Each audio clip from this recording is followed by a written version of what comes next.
All right, what do we have here? Hot rod stuff. We got pistons, crank bearings, and a new crankshaft. Finally got the parts for the RZR. It's been in pieces for about 2 weeks. It's just a warranty process. It took time, but Rev 6 Power warrantied out the parts. So what went down, most likely what happened was that the crankshaft that I received had some slight discrepancies. So the oil tolerance for the crank bearings weren't exactly in the spec is what happened. So they weren't getting the correct oil flow that they needed. And well, the rod bearing got hot and it seized up, and so here we are. But they made it right. I'm just out another 8 hours of labor and well, oils and stuff like that. We're also going to be putting in a new oil pump to be on the safe side. We're digging this deep into it again, so I'm just going to replace everything. Everything's going to be brand new. So this time when we put it together, I'm going to double check everything. So we're going to plastic gauge everything and just make sure that we don't go through this again. On a kit like this, you shouldn't have to do that type of stuff, but we're going to anyways. If I did it last time, probably would have caught some issues. And I'm also going to double check to make sure that I even got the correct rod bearings and crank bearings and stuff. So I'll have to cross-reference my numbers and we'll get that all figured out. All right, guys, so I'm double checking to make sure that all my crank bearings and rod bearings were correct before I started getting too involved into this. So all of them are correct other than the center main bearing right here. This bearing is kind of the oddball, but they sent me a blue colored rod bearing and I need green. So I'm waiting to hear back from them. So anyways, that's the hold up now. So I'm glad I double checked. So I'm waiting again. We'll see what they say. For some reason, I don't think they understood what was going on here. All right, guys, so a week has passed. After a long dispute with Rev 6 Power, we came to realize that they did send me the wrong bearings. So waited another week, but I sent the right ones this time. I originally thought that my main bearing was wrong, but it was actually my two outside bearings were wrong. So lesson learned, and maybe this is what happened the first time as well. Double check other people's work. Probably am not going to use someone else's rebuild kits from here on out. So this would have been done a week ago if I would have received the right stuff the first time.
If you don't have a big pile of nuts and bolts, then what are you doing? All right, so this is happening.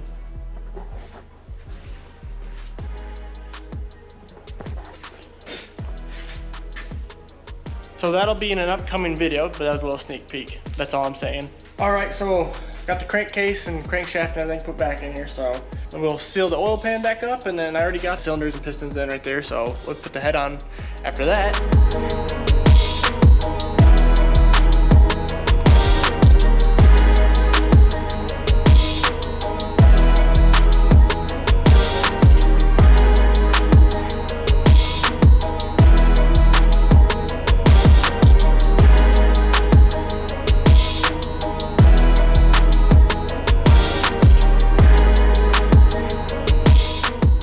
Guys, so the engine is put back together. I cranked it over by hand with the primary. Seems like it's rolling over like it should. Nothing's locked up or anything, so the timing's good. I got everything hooked up, no extra bolts or less bolts or missing bolts, so that's good. So now it's time to put it in the machine. Let's keep at it. It is so hot right now, so trying to keep at it.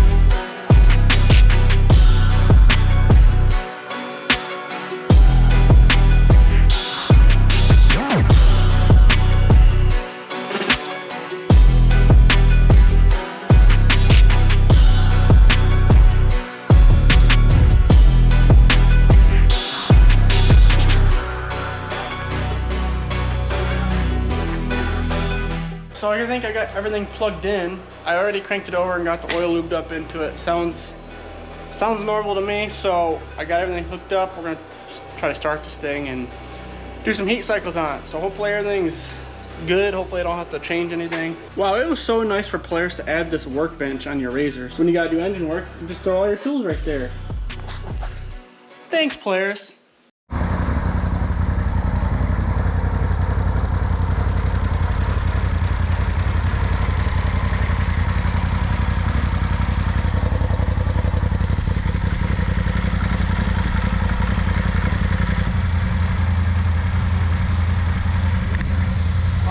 So I'm gonna do some heat cycles. It sounds really good. It rolled over great. So we'll just get it up to temp and then keep an eye on stuff, make sure nothing's leaking. So fingers crossed.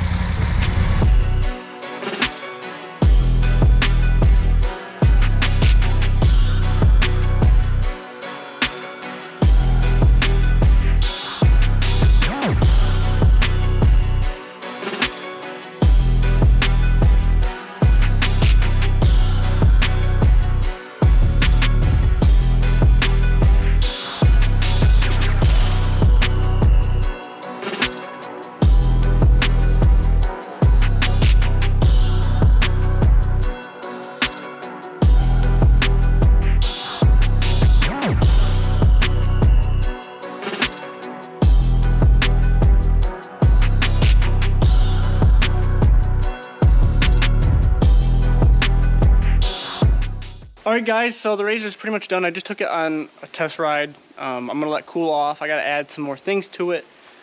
And we'll go on our test ride. Run it through some more heat strokes. But yep, it's running really good now. I'm glad. It's definitely got, definitely sounds right this time. So I think we got it. So yeah, let's keep on, I got to put the mirrors on. And just a heat shield on there, put the valve cover back on. Just gonna keep an eye on making sure that nothing is leaking oil or whatever, or coolant. So far everything seems to be okay. Put her back for sale, and if I don't sell it by the second week of July, then I'm taking it to the Hatfield and McCoy trail system down there. If we do sell it by then we're taking this bad boy. But I gotta get that fixed too. So we'll get to this here soon. So make sure you guys subscribe, stay tuned if you guys want to see what's up with this. But yeah, so finally got this dealt with. It was a handful, but we got it figured out. All right, guys, let's go take it on another cruise, and then we're gonna give it a bath after that.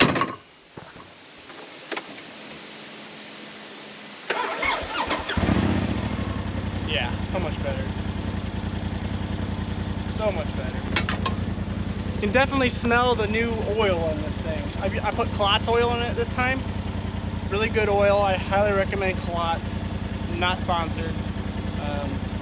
But their oil is, they put scents in their oil, so it smells pretty good. On 4-strokes though, you really shouldn't be smelling oil. So, but I got fresh engine, so you're gonna get some oil burnage, especially if you got residue all over the place. But you put Klotz or scented oil in your 2-strokes, then you're going to smell some nice 2-strokes. So I run this is the first time I put Klotz in the Polaris. It is warranty friendly. Polaris recommends Klotz oil, so that's what we like to use. It's not much different. It's about the same price as OEM oil, Polaris oil. So we've been running this for a while. We're going to see how we like it. We don't like running AMS oil. I guess we're probably on the minority in that, but just haven't had good luck with AMS oil. It is very hot today, and especially in the sun. It was so humid yesterday. It's a little bit better today. Still hot though. I think the air index is like 95 degrees today. Yesterday it was like 105, 110. It's just so hot. It's humid. If you've never experienced humidity, it's not the best. It's not great. Alright, we're just gonna do a little cruise, nothing too serious. Now I don't have a windshield or anything, So going fast isn't gonna be an option anyways because you can't see anything. It's so windy.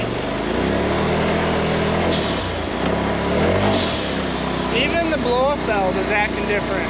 I think the engine was under load constantly because I had bad bearings. And the blow-off valve, I had to put the stiffest spring in it. The blow-off valve was constantly open. It was constantly building boost because the engine was under load. I'm pretty sure. That's my theory. And now it's different. Probably normal, I guess. It's not even as loud. It just sounds like it's running way better.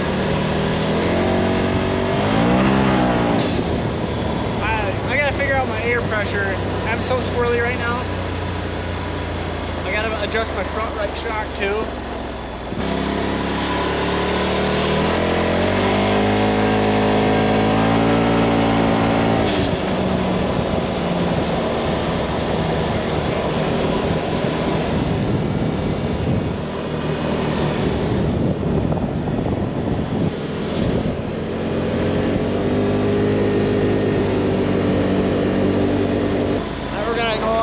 Track a little bit.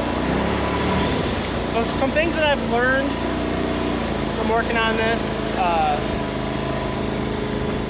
So this does have a clutch kit in it. I have no idea what kind of clutch kit it has in it, which I'm glad because it's running 32. So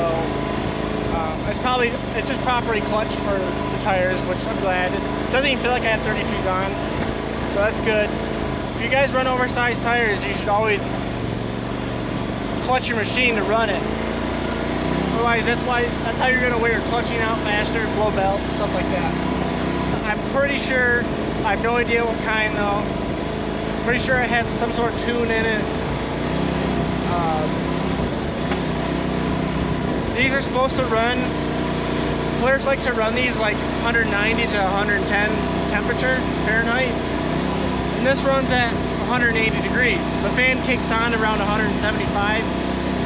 So the only way you can change that is with a tune. Probably some sort of dyno jet tune, but not sure if they got it set for more horsepower or not, but I'm pretty sure it's got a slight tune in it.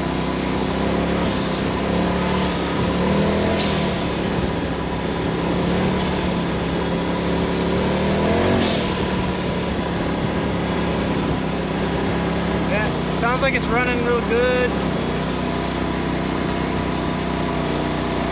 I put 3.5 quarts of oil on it because I went from a straight, it's bumpy here. I went from straight no oil to needing oil. So normally you need to add 3 quarts in the turbo, but I added a little extra. And oil level's good. I recently adjusted the front suspension because it was so stiff. The spring load was too tight. And the guy that owned this before me, I think when the insurance company was about to come take it, they swapped some old parts on this. I'm pretty sure they had an exhaust on this. I'm pretty sure they had better front suspension. The back suspension has upgraded tender springs on it. The front suspension, they just put whatever they had on it. So one shock is stock, and the other shock is, I believe, an upgraded.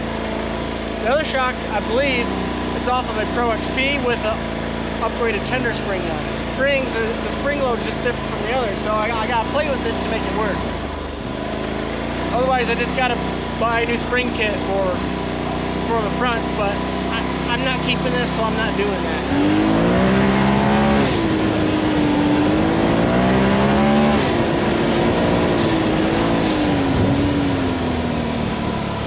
Running real good. I'm happy.